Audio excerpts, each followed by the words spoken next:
with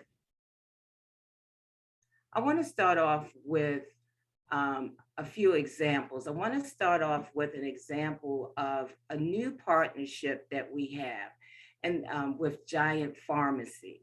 That partnership was actually born out of the necessity for the COVID vaccinations. And so I'm sure as many on the call, you had on-site vaccinations at your properties. But what we were able to develop beyond that uh, was a full was a extension of the COVID vaccinations. So what we were able to do with a previous partnership that we had, where we were able to provide flu clinics on site every year at our 15 properties. But through our new partnership with Giant Pharmacy, we are now able to offer full vaccination clinics. And so, beyond the COVID vaccinations, beyond the shots, we are now able to offer our residents on site, what a convenience, shingle shots. There was hepatitis shots. It was a full, I can't recall all of the shots, but it's a full range of vaccinations where the residents, again, can get this all on site. The point I want to make about the change in this partnership is that we need to evaluate our partnerships. So we had a previous partner, and they were our partner for years. They provided a valuable service for our residents by having the flu clinic every year. But in our new partnership, again, we were able to offer our residents more. And so I want to invite you to evaluate your partnerships. Maybe what worked in the past, maybe you can develop another partnership that can bring more value and more resources and be more of an asset to you as the person that provides resources for your residents, and then the resources for your residents. And on that note, I'm doing the COVID vaccination clinics. We actually had three different partnerships with three different providers. And at the end of that, we chose Giant Pharmacy to be our partner going forward at our communities for all vaccinations. And again, I focused on evaluating partnerships because they just really stood out. With their professionalism, their level of communication, what they were willing to offer us, because in addition to the vaccination clinics, I asked, well, what else can you do for us? So they're going to come on site and they're going to do blood pressure screenings. They're going to do medication management, education for our residents. And so so we partner for one thing, but it grew into something else. Now I'll move on to engagement with residents. So currently I am the Director of Resident Services, but when I started working at the Weinberg Senior Living Properties, I started as a service coordinator, and I was the Wellness Director for the IWISH program. And if you're not familiar with the IWISH program, what it is a demonstration that brings into the affordable housing arena, it brings medical oversight through a nurse. And the purpose of having the nurse is so she can do monitoring and education for the residents, no hands-on service. So in that program, again, I was the wellness director. Well, when I started, I wanted to have the best impact possible. And I quickly realized that the residents were programmed out. They just didn't want to hear more program information, how it worked, how it could benefit them. So I said, what can I do to really connect with the residents? So I did 2 months or so, give or take, of just strictly engagement, where I found and developed opportunities where I just engaged with the residents.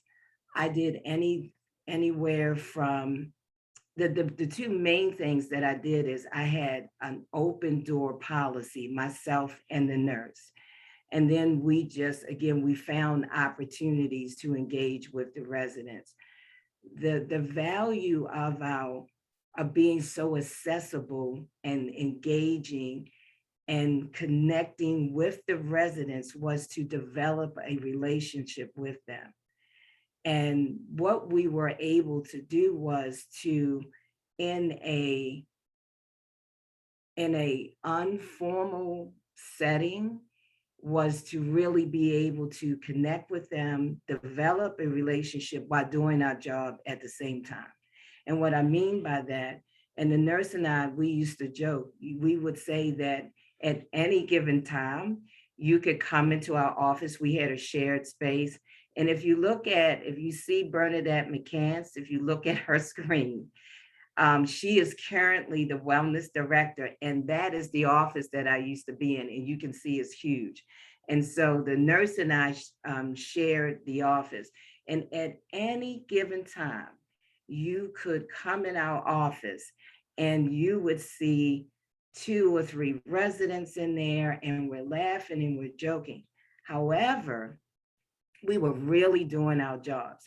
So the nurse was assessing the residents or eyeballing the residents. And so she would notice things if they had swelling in their ankles.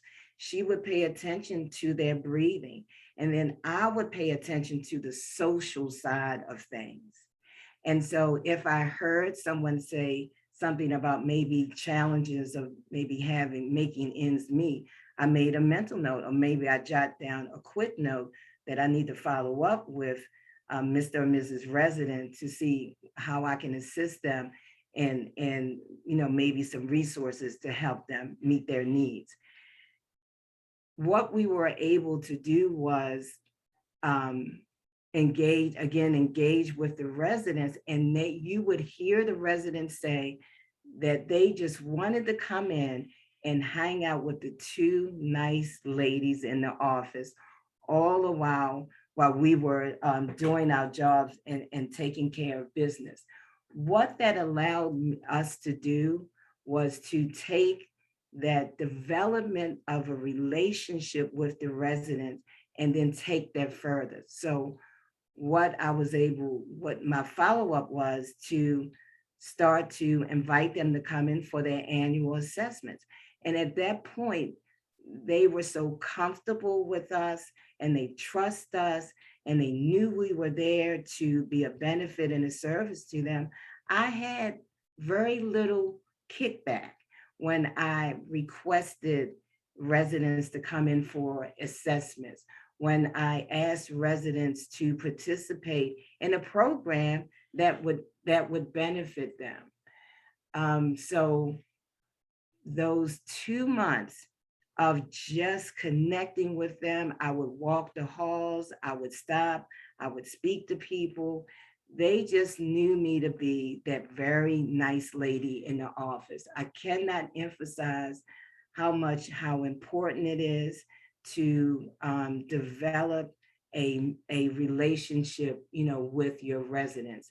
Another tool that we're able to use at our property is our annual inspections.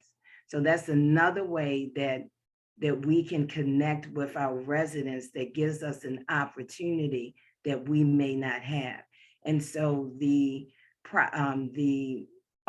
office staff and the maintenance staff, the community managers, they do annual inspections. Well, they allow resident services to come along. And what we're able to get in front of many residents that we may not have been able to get in front of just to give, what we do is give like a little elevator speech of what resident service is and how it can benefit them. And then we would just leave information and do follow-ups.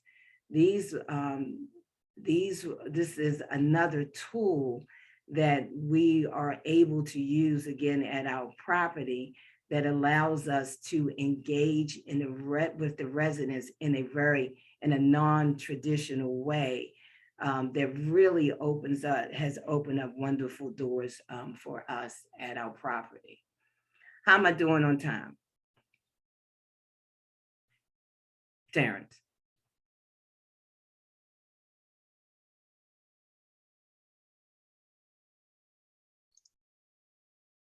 Okay, so I'm going to keep going because it seems like I have more time. One in the partnerships that we developed with the I Wish program, we really tried to think outside of the box. And so with our partners, we would definitely try to stretch them to, if we had a partnership with another pharmacy.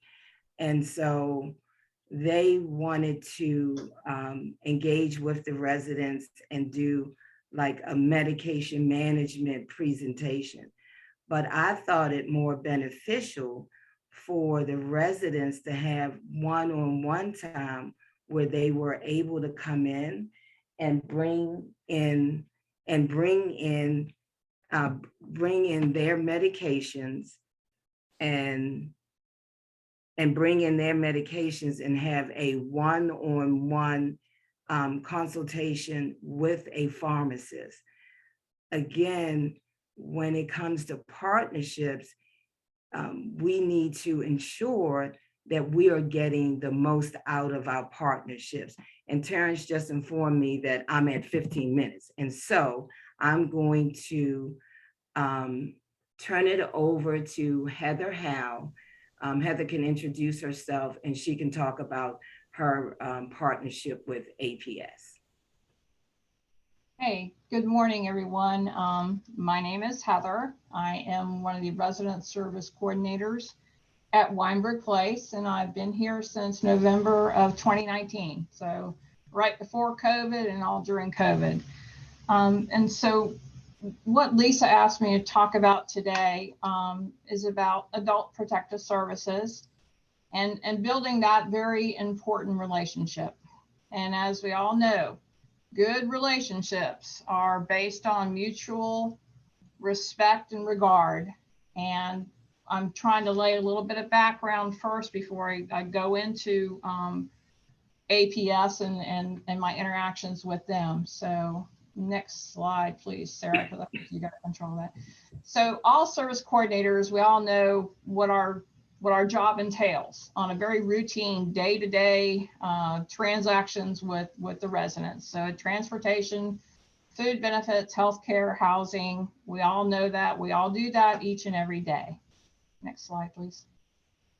And so again, we all know what the new HUD definition of the service coordination model is. Again, all those items on the previous slide, including case management and these things that support successful aging in place and the wellness of not just one resident, but of course all of our residents. So next slide, please.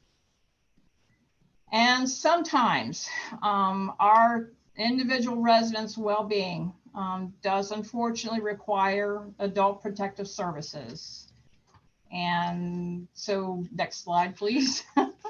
So again, as I opened up, a good relationship depends upon mutual respect and regard. And so understanding what our job is as service coordinators, and then understanding what the role of APS is, and when we have to call them, and when it's appropriate to call them. So if you see these signs of neglect or abuse, it can be from a caregiver, it can be from a family friend, or self-neglect, which we see quite a bit of. And so just take that into consideration. Hopefully you don't have to do this very often. I have had the opportunity to work with APS on seven different referrals. So I've done this quite a bit now. Probably not something that I would like to have a whole lot of experience with, but I do, and that's just the way it happened. But anyway, you can see behavioral confusion, fear, sense of helplessness, not being able to help themselves, very, very isolated, little to no outside contact. Sometimes drug abuse plays into this, or they feel like, they can't speak to you freely. If you see a change in someone's demeanor, in the way that they interact with you, then that certainly should be a flag that's going up. Some of the others is financial, sometimes a little bit harder to see and to notice, but if their rent's not being paid on time, if their phone, if they have phone service, it's, being cut off all the time, late notices for bills, that type of thing, something to keep in mind. And again, the more obvious, the physical attributes would be, bruises, cuts, wounds. They can't explain it, how this happened, or they say, oh, I fall a lot. That may be true, but it also could be somebody hurting them. So again, hygiene is another big one. It's a big flag. Doesn't necessarily mean, again, that this is happening, but it's definitely a flag and something to be aware of. So next slide, please. So again, when you're going to make a referral to APS, and I think we all know this, but this is just we're going to go back over this again, is get your ducks in a row. So first thing you should try and do is contact family, friends, and medical providers to try and determine, is this an APS case, or is this a medication management case? Is this, chronic illness case? Is this a continuum of, all those mental illness, all that? So then if you've eliminated that it's sort of this physical thing going on and it's not a disease progression, try to organize your notes. And what you're doing, understand this, when you call APS and you speak with an intake social worker, you're making a case. You got to present all the facts and everything that you have noticed about what's going on with this person, and you're making a case. It's almost like, it's a little mock trial. They're going to ask you questions because they want to flesh out why you think this is APS, and you've got to really demonstrate why this needs to be an APS referral, not just that this person has bad hygiene, but it's the bad hygiene, it's the unpaid bills, it's, isolation, it's the, fear of speaking to anyone, all those other things in the slide that can indicate that it's abuse or self-neglect. So also, when you call APS, put aside plenty of time, okay? Because this might take anywhere from 40 to an hour, hour and a half. Just make sure you've got plenty of time, that you're not rushed, that you're able to give the intake social worker all the answers all the time that he or she may need. And then follow up, because what you will get at the end of the interview, the intake social worker will give you her name, his name, and there'll be a case number assigned to it. And they'll tell you about how many days it's going to take to assign it to an investigator. And then after that, if you don't hear anything, then call back and try and see where this case is, whether it's being accepted or whether it's being turned down. Okay, next slide, please. So again, also remember this, supply and demand. They have so many referrals for APS investigation, and I'm not speaking as to the quality of the referrals, but they get a whole lot. And understand that department has a large area to cover, and they have very few investigators. They don't have the number of investigators that actually should match the referrals, but that's the way it is. Understand the APS parameters. So again, make yourself familiar. Go on Baltimore City Adult Protective Services website. It's got a great brochure. Go on there, familiarize yourself with, what their parameters are, and if your case really falls into, an APS referral. So again, I'm just reiterating, present your case, do it in a thorough professional manner. So if you can write it out, not a whole lot of I don't know, look on and then for Weinberg Place or Weinberg Properties, we have the Ask system, and we can go in and you can track your progress notes. And that's where progress notes come in very, very handy, is make them as detailed as you possibly can, because you might have to refer back to them. Or one of your fellow service coordinators who works in your building, if you've got more than one like Weinberg Place does, they may be doing the case and they need to go back and refer to, you know, incidents that happened or that type of thing. So you want to do that. So again, remember, with every relationship, it's mutual trust and respect. So don't waste anybody's time. Remember that you are making an impression every time. And so that kind of goes to sometimes whether how seriously they take your referral. You want it to be serious. You're calling because this is a serious matter and this is something you're concerned about. And so you want to make sure that your case is taken seriously. As I stated previously, I've made 7 referrals since I've been here in 2019. I have been able to work with the same investigator. It wasn't by planning, it was just by the way it happened, is he picked up 3 of the cases. Now he knew, based on our past history and our interaction and working together in my prior referrals, he knew that I had my information straight. He knew that I had, you know, really thought about this, put the information together, provided it to the intake social worker, and that I wasn't just, you know, concerned because somebody was smelly. They weren't, you know, not good hygiene, or they were isolated. There needs to be, you know, more than one thing, ideally.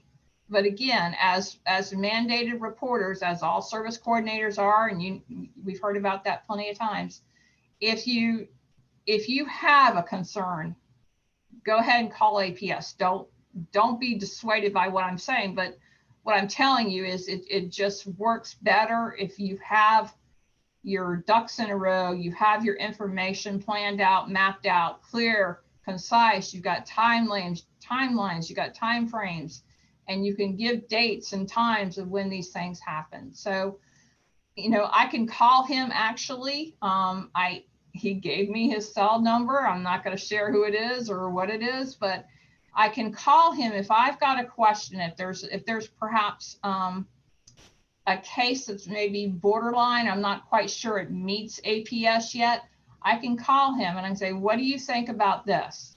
And he'll give me his honest opinion. Yes, you know, I think you should call, or, you know, keep an eye on it, you know, try again with family, go back to family, try to engage them, you know, go back to the doctor, let's, you know, try and make sure this isn't a medication management issue.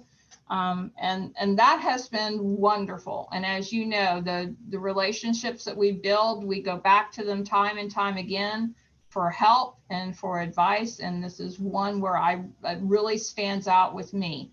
I've talked to many, many social workers at hospitals, many nurse case managers, social workers at the assisted living. And this has been one of my best relationships that I've been able to build. They're all important, but navigating APS and calling APS for many people can be very off-putting. It can be very intimidating. And it's usually, you know, something that's growing into a crisis situation. So you're already, you know, unnerved and, you know, anxious, and it's just can be a very difficult situation. So you want to take as much of the stress and anxiety out of it as possible. And again, you'll be building that relationship. And like I said, every time you call, you may not get the same intake social worker. I have had the same one for 2 or 3 times, and then I've had different ones. But again, I do it the same way every time, okay? And I think my time is up. So thank you. Okay, thank you, Heather. Next, we are going to have Carla Bryson discuss resident unity, but to ensure that we are on time, when you see me put up this reaction, you are at 3 minutes, speakers. You have 3 minutes to go. So we got to wrap it up so we give everyone a chance to speak and present, and then time for questions. Okay, take it away, Carla, please. Good morning, everyone. As Lisa mentioned, I am Carla Bryson. I am the Resident Service Coordinator at Weinberg Woods. Lisa, I don't think you'll need the reaction from me because I promise not to go over, as public speaking is not my favorite thing to do. So I'll make this concise for everyone.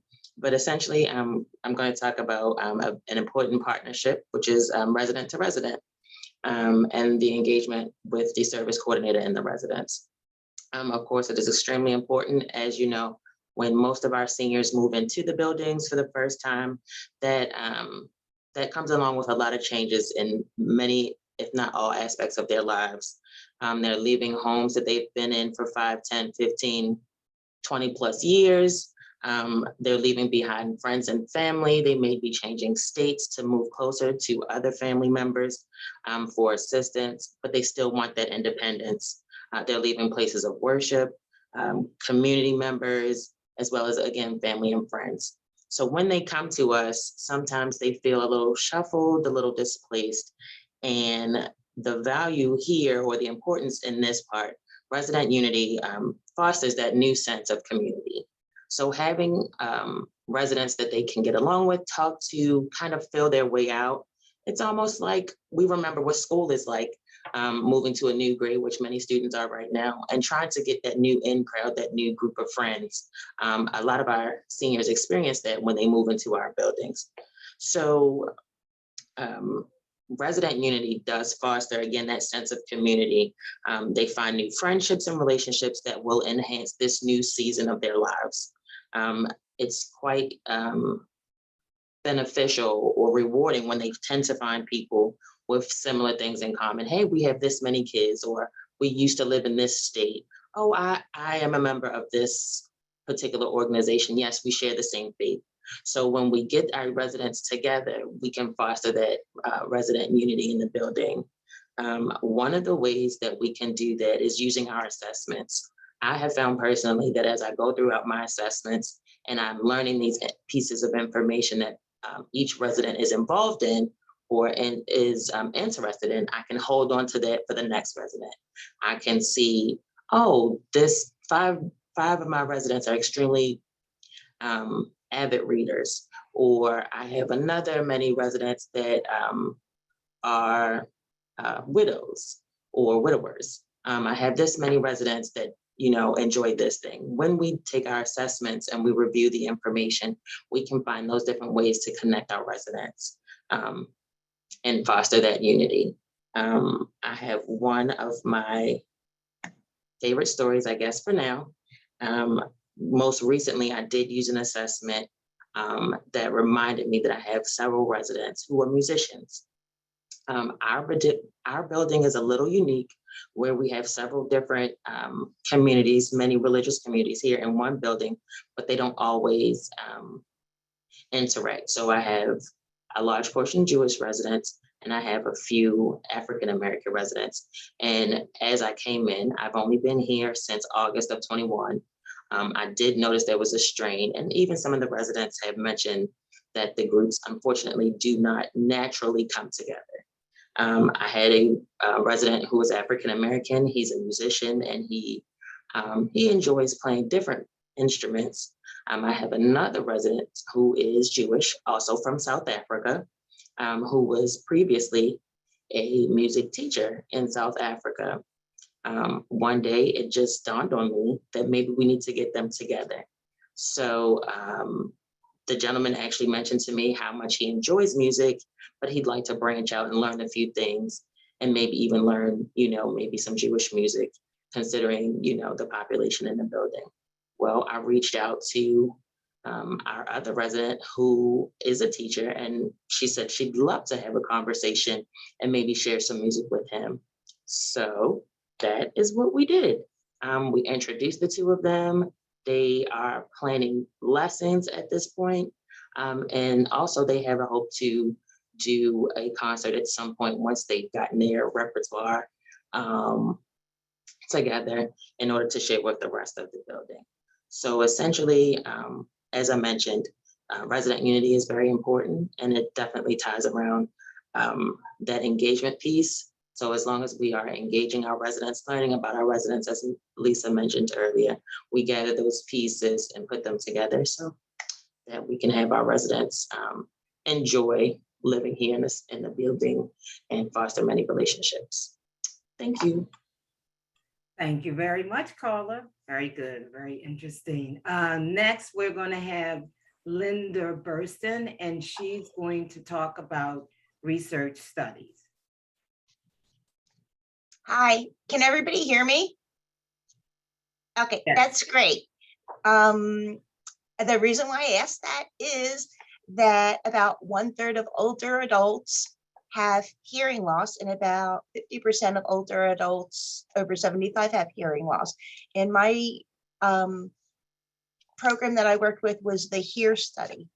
I'll just back up a second. My name's Linda Burstyn. I'm the service coordinator at Weinberg Village, and I've been here 16 years, 16 wonderful and glorious years. So developing partnerships is a really important part of what we do here. All the service coordinators work really hard, but we also have a mutual belief that we can't do everything, and we believe in letting experts do what they're best in. Our job is to connect residents with services that can help them live happier, healthier, and safer lives.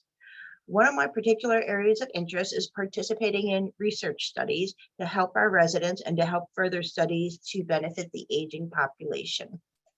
One of our recent study partners was with the Baltimore HEARS program, and it began in 2018. The goal of the HEARS program was to improve the quality of residents' hearing and to decrease social isolation. When people can hear better, they can communicate better with their friends, families, medical team, business professionals, and more, anyone they come in contact with.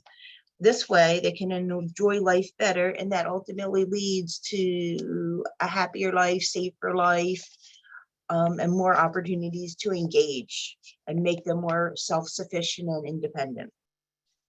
By having this partnership with HEARS, residents received free individually programmed listening devices and communication strategies in exchange for their feedback.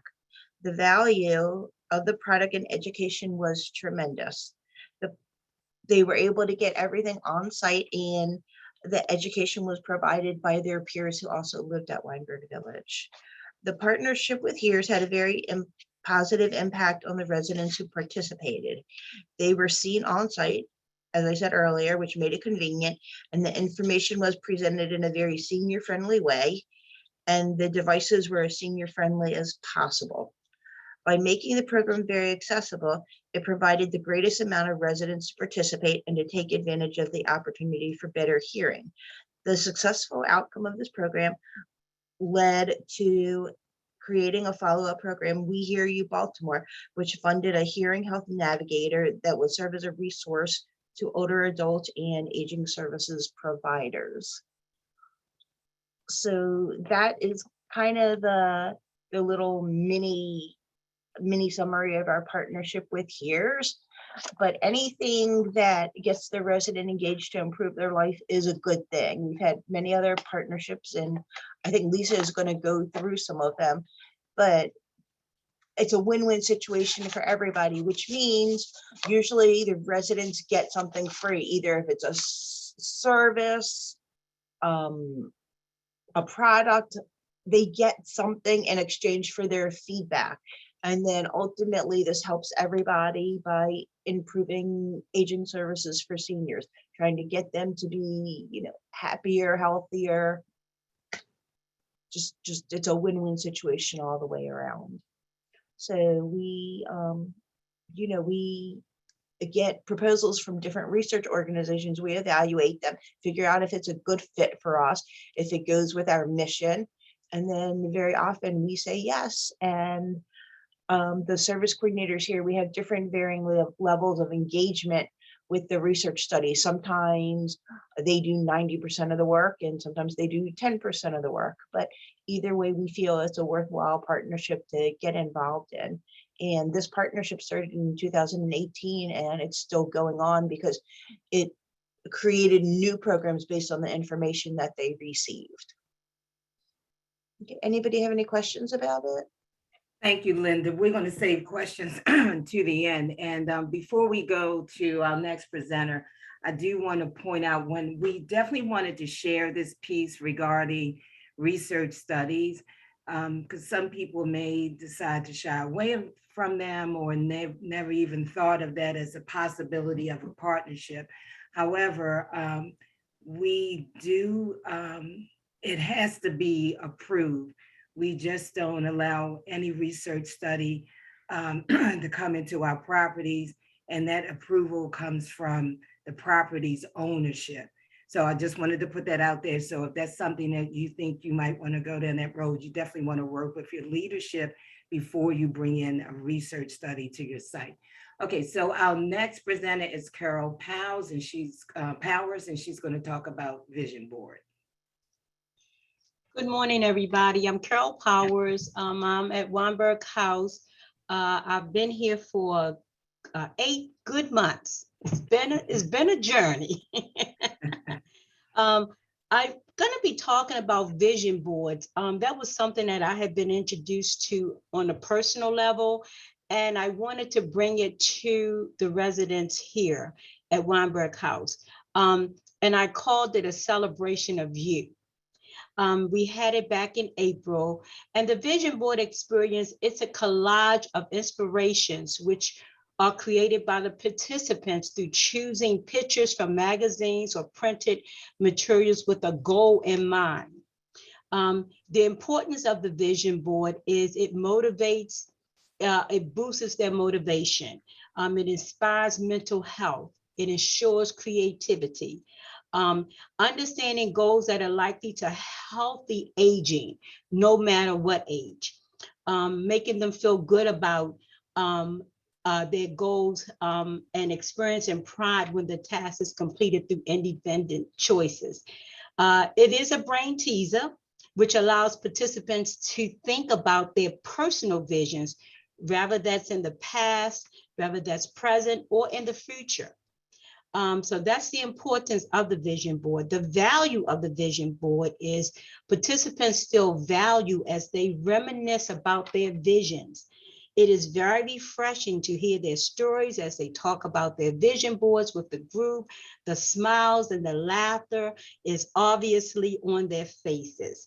They spoke about their experiences and how good they felt as they were looking for pictures to glue on the boards. Of course, their self-esteem was obvious. It was like they had their chests up high. The outcome was it gets participants out of their bubble, that feeling loneliness, and allows them to connect with others in socialization in a group setting. It becomes a daily reminder of their dreams, because once they complete that vision board, they're able to take it home, of course, and they can put it on the refrigerator, they can put it on their wall, they can frame it. It just shows what their vision is. Most of all, it's fun and stress-free. The vision board is their dreams. It's all about them, the participants, and all of the boards are just so unique. Within the group, there were boards that highlighted family time. There were boards that highlighted vacation, things that they had done in the past and things that they possibly were looking forward to with their family members. All of us possibly can think about this. One was on losing weight. And then there was one on exercising, and one lady talked about sprucing up her wardrobe. I said, oh, okay. So she began to look at magazines that had things about nice outfits that she liked. So that's basically what the vision board was about. And it really did inspire them to move forward and want to think about things that they used to do and things that they want to do that they may not have had the opportunity to do, but to do it. So I introduced that, and it was really a nice effect to that. Thank you. Thank you very much, Carol. Very appreciated. Last but not least, we have Terence Frasier, and he's going to give us some tips and tricks on how to make connections regarding developing partnerships. Good morning, everyone. I'm coming to you from Weinberg Place. I'm the resident service coordinator here. I've been one here since 2008. And my portion of the presentation is titled Navigating Benefits, How to Access Providers with Ease and Obtain Quality Responses. One of the most important aspects of our job. I'm also going to share a link to the presentation for everyone to see, but I will also share my screen as well.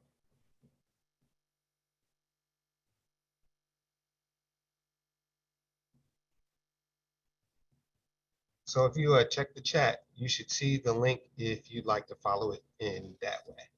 But I'm going to start my presentation now.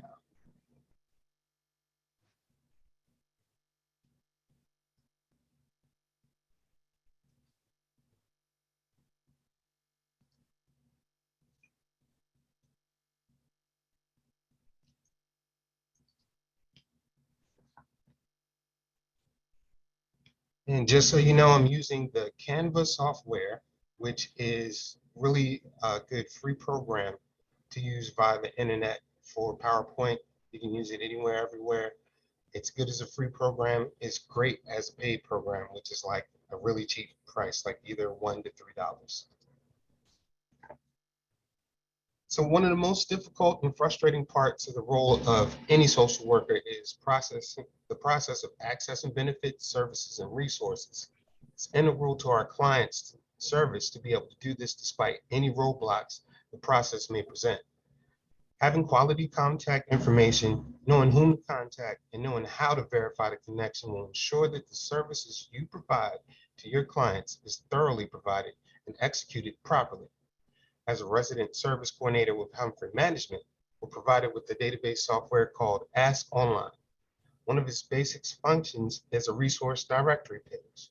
This page contains relevant information for service providers, government agencies, resources, community groups, benefit providers, and generally anything else as far as a business or community service entity that service coordinators at Weinberg Place deem integral for the continued service of our residents and clients. We as RSCs continually update this page with provider contact information, agency descriptions, and website information. When we complete notes and provide service, it then only takes a click of a button to add them into our notes as resources. The key to this function, whether provided to you by software such as our Ask Online, any personal database you may create, or Excel spreadsheet, is that you must duplicate this basic, the key to this function, whether provided to you via software such as our Ask Online, any personal database you may create, or Excel spreadsheet, is that you must update this basic information as you encounter changes in websites, persons to contact, agency names, and resource changes are becoming defunct or out of service, which happens more often than you may think.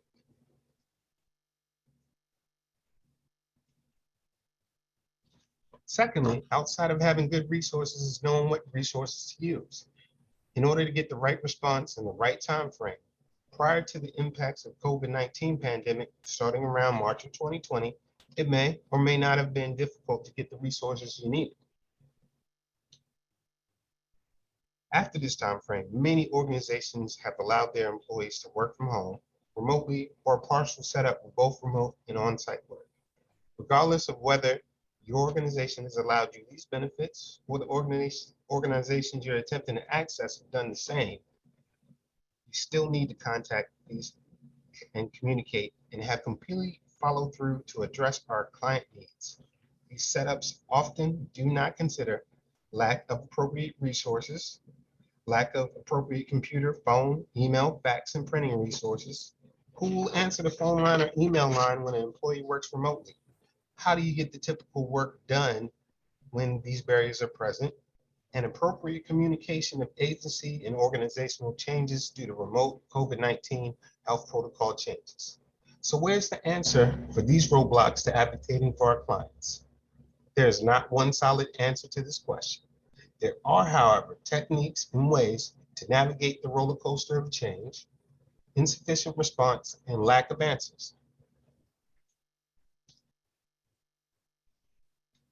First off, as stated in the beginning portion, obtain and maintain solid contact information. Secondly, know and settle yourself with the fact that the change is going to happen regardless of circumstances, and you need to be notified of changing circumstances. Thirdly, don't be afraid or hesitant to access the benefits and resources you need in unconventional ways. This step is where your communication skills, additional resources, and ability to connect with other professionals will be needed to have success. If the agency you're contacting doesn't answer the phone, then what other means do you have to have success?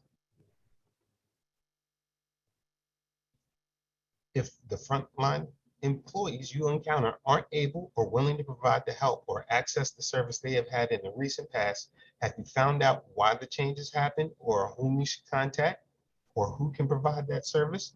If none of these things are working for you, who or what can you contact that will get a response when you cannot?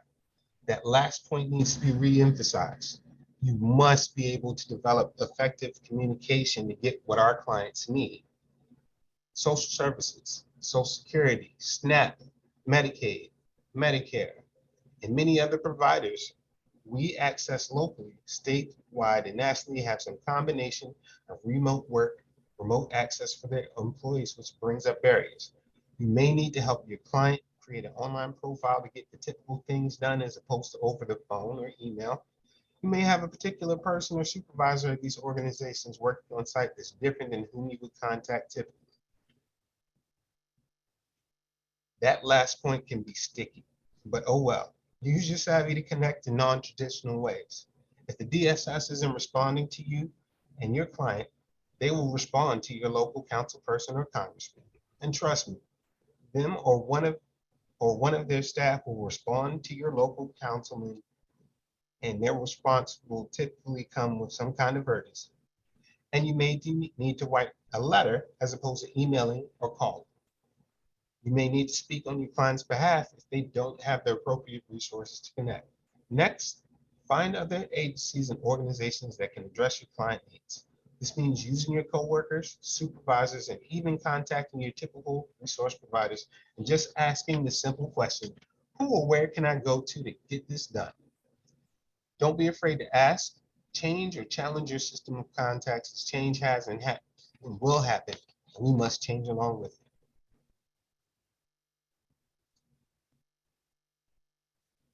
As a final note, we have a complex and nuanced work to do on behalf of our organizations and clients that frequently pull at opposite ends of our need to provide service, test our loyalty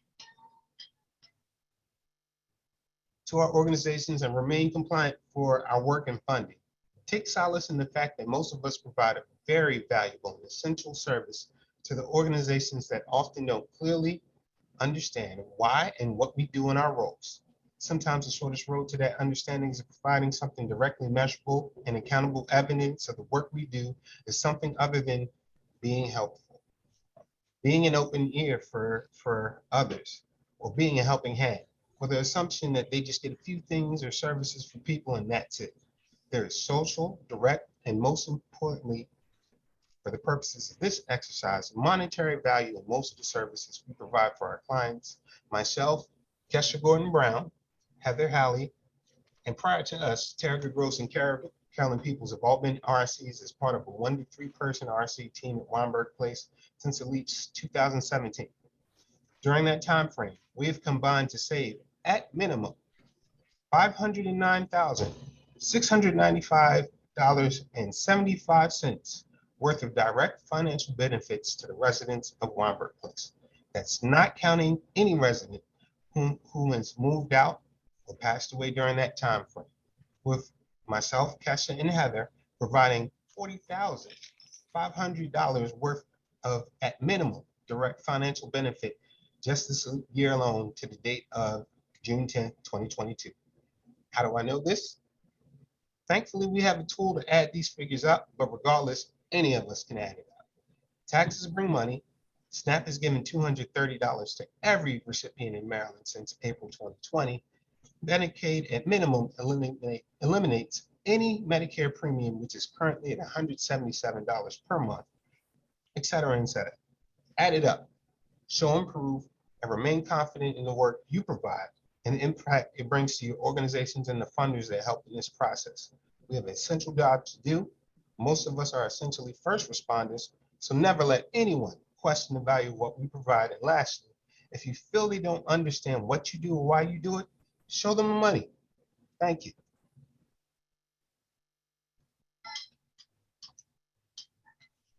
Thank you very much, Terrence, and everyone from the team that presented today.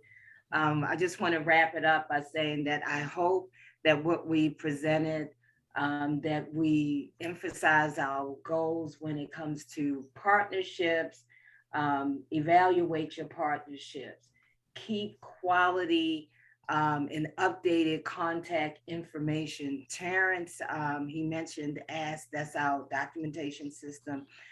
Terrence has a very extensive resident directory with great details. And when it comes to partnerships, persistence pays off. Challenge them, stretch them, make sure they are meeting your needs. The resident engagement piece, don't be afraid of research studies. Assessment tools, as Carla pointed out, though our assessment tools can help us connect with our residents. Bring in your previous experiences like Carol did with the vision board that she did in the past. Use your charm and your skills like Heather did to score a relationship with an APS worker where they're on like a one-on-one basis. She can just call up directly to that person. So again, I hope that we highlighted some great information for you, and now we're opening up for any questions.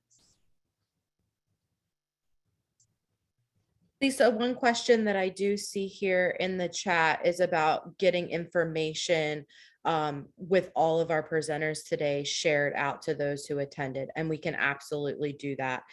This has also been recorded, so we will share the recording so you all can have that and share with your teams, but we'll make sure we get contact information to those that have further questions and would like to reach out. Yeah, I speak for everybody in the chat. I mean, everyone is saying amazing job, great presentation. Lisa, I love that you ended with persistence and just needing to be persistent and not give up, and to make sure that those partnerships are, really something that is meeting your needs. The relationships that we have with our community, with residents, that residents have from resident to resident is so important for our buildings and our work to run smoothly. So thank you all so much. I know we have 2 minutes left. Are there any questions? I don't see any other questions in the chat, but would somebody like to unmute and ask a question?